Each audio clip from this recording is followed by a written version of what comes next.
So this is we're going to play a track by Nolan Potter from the album Non-Existence Will Be the Most Peaceful Thing, which I think he might be right about that. Now, Nolan Potter's on tour right now, either that or he's just ended the tour, and he's on tour with the OCs and somebody else, I can't remember, but a really cool band. Porn Crumpets. The Porn Crumpets, right, okay, thank you.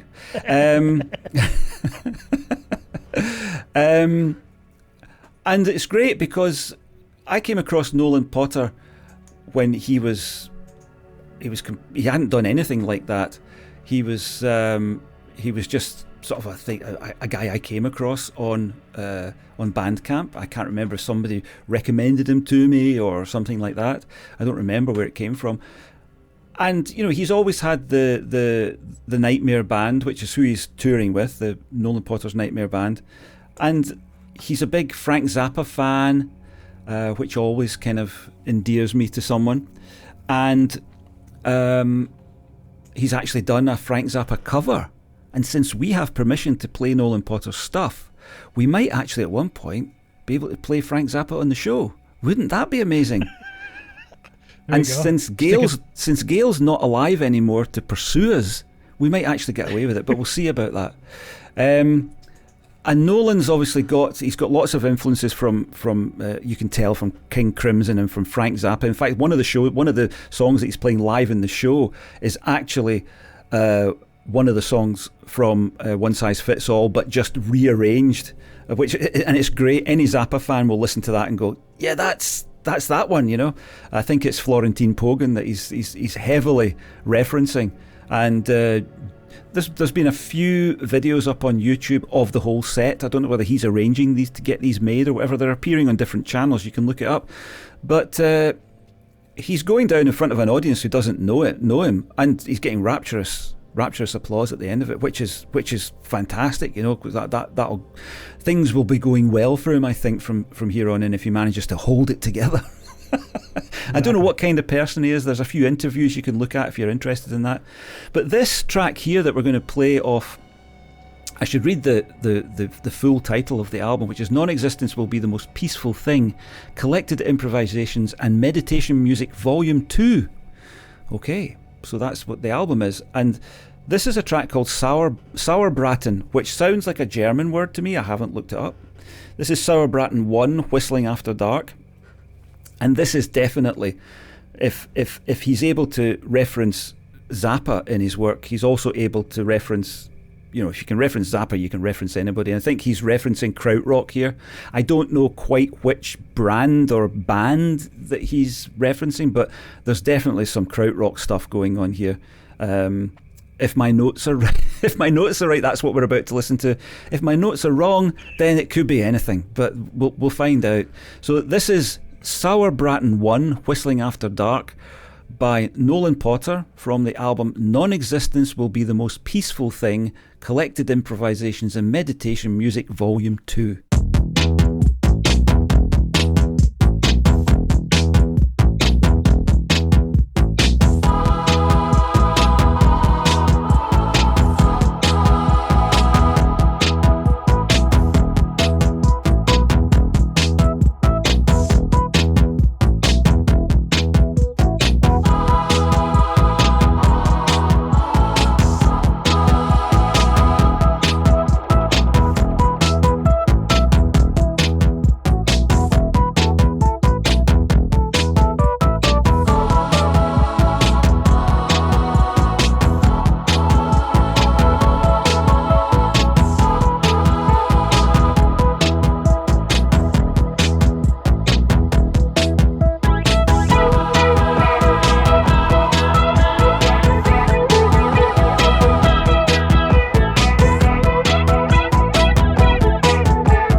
Right.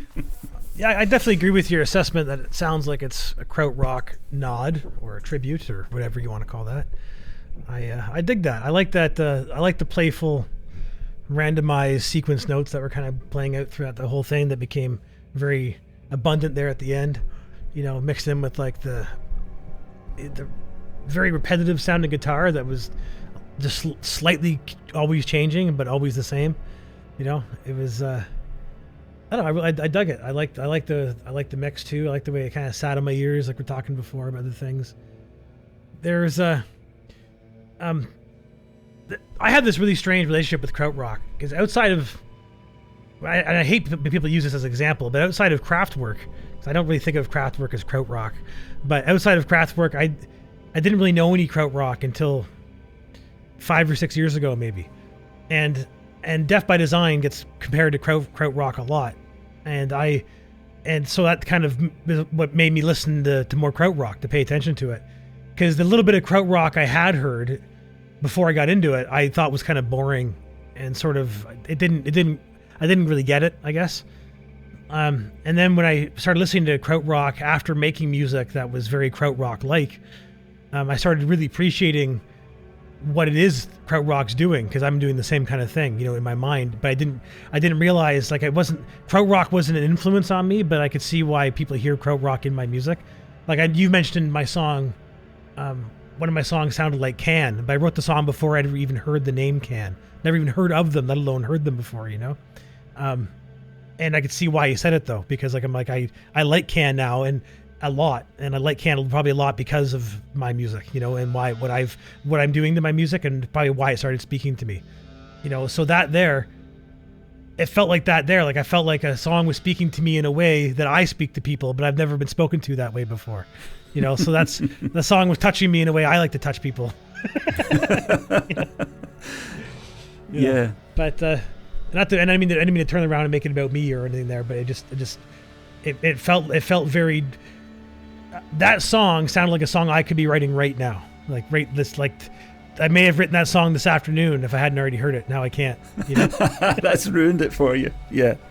Well, that one does refers a little bit to Kraftwerk. The kind of voice kind of thing on it I think is a direct reference to the Kraftwerk of the Autobahn sort of era, which is when they first became popular. They did become popular, but that one is more a reference to Cluster. I don't know if you've heard Cluster, but there's a Cluster album that uses the descending chromatic figure that he repeated quite often, going down in pitch. That was pure Cluster. The Cluster did that several times on their stuff, and also the rhythm. Cluster used when they didn't use a drummer. So they were using the really cheesy, crappy so-called drum machines from the 70s, you know, which were not drum machines as we know them. They simply had a couple of sounds in them, a couple of patterns that you could create. And so his rhythm on that is a direct sort of reference to those kind of rhythms. That's why it's incredibly repetitive, because there was no way to re-trigger it to make it do something else. You were kind of stuck with it for the 4 or 5 minutes of the song, you know, and you could treat it with phase and all that kind of stuff, but then it would lose its effect. So quite a lot of those songs are very repetitive, you know, and go on for a lot longer than Nolan's song goes on there. And there was, at the end, the little sequence as it sped up, and then got manic. That, I think, is an insider joke referring to Tangerine Dream, because Tangerine Dream were making music at the time. I was reading about this recently. They were making music at the time when all those old synthesizers that everybody goes on about were more often out of tune than they were in tune, and they spent an inordinate amount of time in the Manor making Phaedra. And you can actually hear it on the recording. There's a point where the tuning of the Moog synthesizer just drifts off, and they just left it in because it's such a weird sound as this, because it's echoed as well. So the echoes are the previous tuning, and the tuning's dropping, if you know what I mean. So it sort of beats off itself, kind of, if you know the kind of thing I mean. And I think at one point during Phaedra they speed up that sequence just as Potter does there, but Potter takes it a little bit further. So I think that's his little homage or reference to Tangerine Dream as well.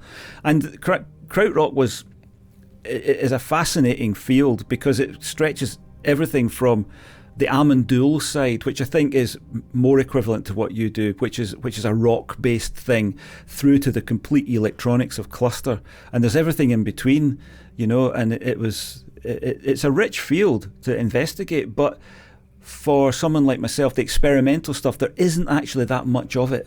There's a few bands. There's maybe 10 bands whose names you need to know to get all of the experimental stuff, and a few kind of people round the fringes. So it's gone now. There are people referencing it now who've heard it and deliberately, as Nolan did here, sort of making their own version of it. And I guess what happens is you're kind of messing around, discovering something, and you come across a rhythm and you think, well, that's just like Cluster from 1972. Well, we'll just go with that and have that as the idea. So I guess that's what he's doing. I'm pretty sure he doesn't set out in that morning to make a Cluster sounding track, but it probably just happens. And I think what happens, you were saying that it could have been something that you had done.